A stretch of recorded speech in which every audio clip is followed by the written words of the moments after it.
Inilah dia penampilan kelas 11 4 kelompok pertama dengan judul Nini. Selamat menyaksikan.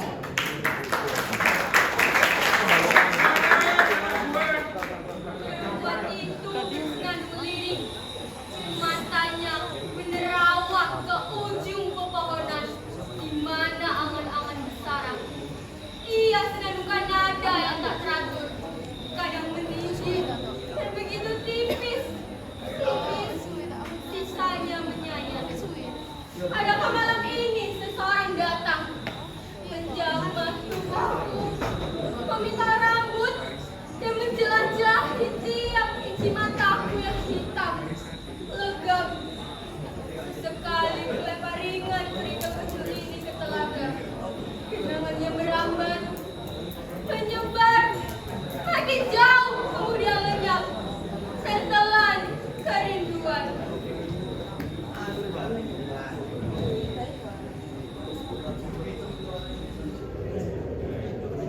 Oh dewa, sungguh hidup hanyalah seuntai rambut yang memanjang, tipis, kemudian terserabut. Oh dewa yang agung, di manakah kau menyembunyikan keabadian dan keadilan?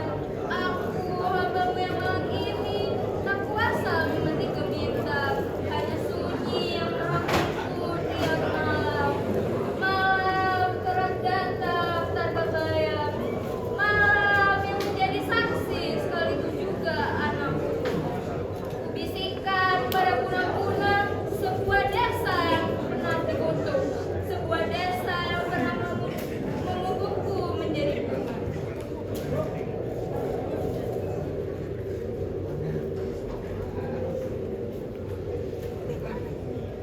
Ku dengar diriku memanggil, Ratni, cepat kau pasti derangkai bunga ini sebelum layu dalamku. Ingat dengan sampai ada kelompa yang terbuang, semua itu uang. Dulu mataku percaya, rambutku lega, usiaku baru belasan. Namun aku telah menjadi bunga desa para kumbang. Akulah yang kerap memakan bunga, mewarnai langit dengan pelangi, menyapu angkasa dengan senja, dan menyemai bintang-bintang malam untuk mempersembahkan kepada penduduk desa. Burung-burung bernyanyi karenaku, ikan dalam rumputan menari untukku. Penduduk desa yakin dan percaya bahwa dimanapun aku berada, segala kemenangan sirna, segala kegundahan terobati.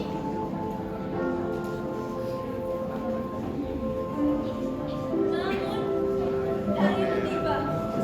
Hari perhitungan di mana segalanya dipertaruhkan. Hari di mana udara begitu kering. Sebuah petanda. Sore itu, sore yang tak biasa. Penduduk desa ini resah. Wabah penyakit tiba. Bayi-bayi menguning dan kaku. Sudah berpuluh tahun ini membawakan bencana yang menyebabkan penduduk mereka berdiri. Ocehan tentang kekalutan. Ramalan kengerian akan melanda. Kelaparan, kematian, dan malapetaka datang silih berganti tiada henti. Tak ada yang percaya ocehan ini. Penduduk desa ini mulai gerah akan tingkahnya hingga kami berdua dikucilkan, terbuang di ujung telaga ini, di antara bunga-bunga liar ini, dan di antara batu-batu yang mengubur masa laluku.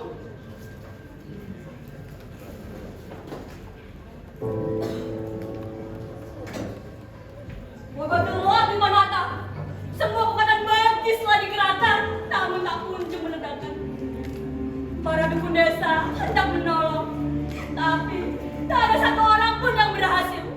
Mereka malah ragu telan bumi. Kulihat niniku, tubuhnya berkeringat, matanya liar menari, dan bibirnya pun tak berhenti mengoceh. Ayo, bangsa kembang, bencana datang, ini peringatan. Kulihat niniku yang diambang ketidaksadaran mendengarlah. Nafasnya berlarian. Aku yang belia, bergegas berpisah, membuka boleh dan mengurut dadanya agar sedikit lebih lega.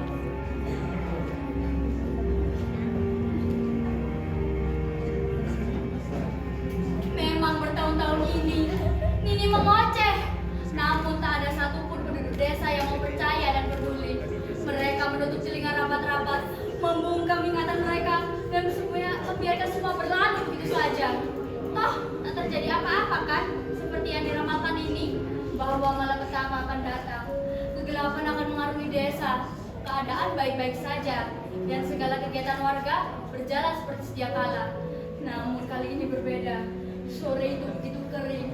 Sebelumnya, dua keluarga berduka karena anak mereka terjerat tali layangan yang mereka pasang di halaman rumah.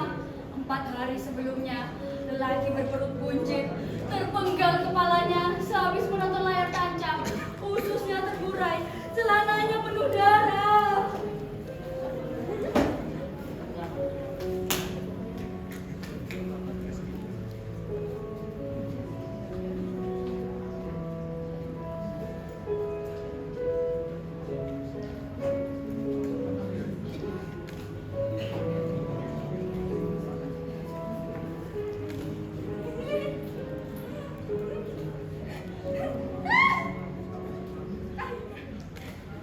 Senja merayap cepat, gelap mengintai penyekap desa yang kini berduka. Akankah ini ramalan sebetulnya ini? Warga desa tak mau percaya, tapi mereka tak sanggup menipu diri bahwa mayat telah menggunung, bahwa darah menggenang di mana-mana, di parit, di selokan, dan di mata liar yang takut mama jemput. Saat ini penduduk desa berkumpul, berdebat, sebuah keresahan yang berujung pada keputusan bulan. Aku dan dirimu harus disingkirkan. Kami pun diusir ke utara di sebuah telaga tempat buangan. Namun wabah ini tak kunjung sirna. Malapetaka malah mengintip di setiap dedaunan, di merayap di tiap dinding rumah, di setiap nafas yang terembus. Mata penduduk desa berkilat tajam menusuk liar.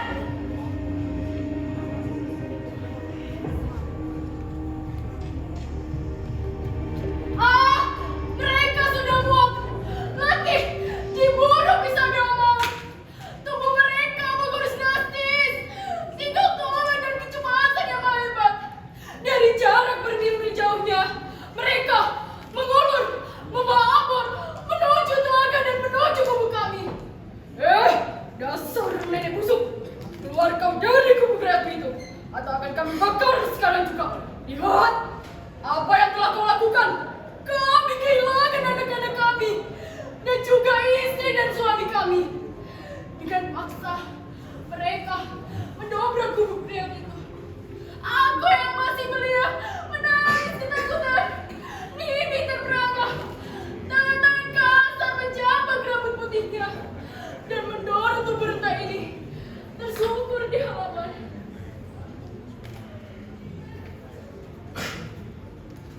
Hei Nini busuk, lihatkan ucapanmu. Desa ini jadi benar-benar tertimpa bencana. Kau harus bertanggung jawab. Cepat potong lidahnya. Tetapi buta, mereka memegang tangan dan ini nih yang meronta-ronta. Ini tak berhenti mengoceh. Ini kutukan. Cepat kalian bakar lupa. Sungguh ini kutukan. Kamu tak ada satupun yang mendengar ocehan ini. Mereka ramai akan memotong lidah Nini. Hingga putus. Tenang. Lidah berkarya sebagai sumber malapetaka.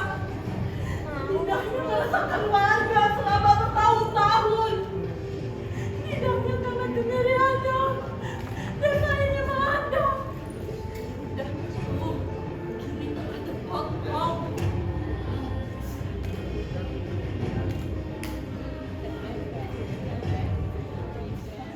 Aku yang masih belia, bersimbah darah memeluk Nini yang tersengal-sengal menahan perih. Mereka puas, terbebas dari maut ganas. Saat Nini mati di pelukanku.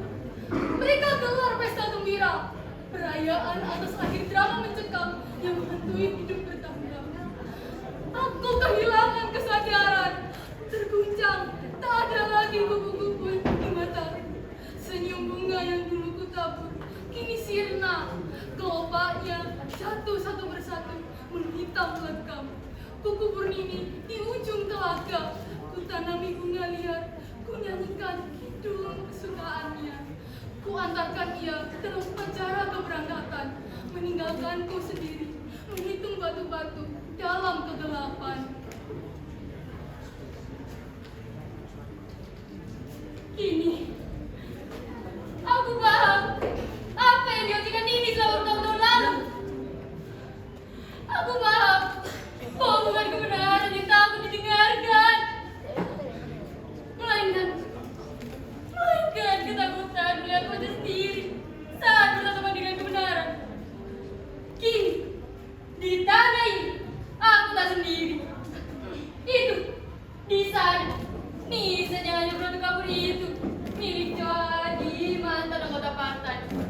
Banyak menebar janji, maksud sana, maksud sini. Matinya pun karena menelan racun akibat hutang-hutangnya yang sebanyak janji-janjinya. Lalu, yang ini, nisan mewah ini, milik Armandi, pengusaha kaya raya yang ngurus segalanya, keragusan yang tak membunuh dirinya.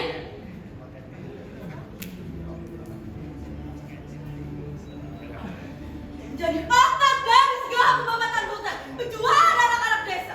Ia mengirimkan upeti ke petinggi kota, menghisap dari desa ini hingga tulang sumsum tanpa sisi. Kalau misalnya ujung ini, si para bisa keberatan pasang ini. Sini, pelacur desa yang dijanjikan nikah oleh pacar-pacarnya para pedagang pasar. Sungguh, malas sekali nasibnya. Siti yang dijanjikan nikah oleh pacarnya malah dibuka mulutnya, disumpah. Gimana kalau satu-satu imitasi lain dibawa kabur untuk pedang? Siti yang nakal.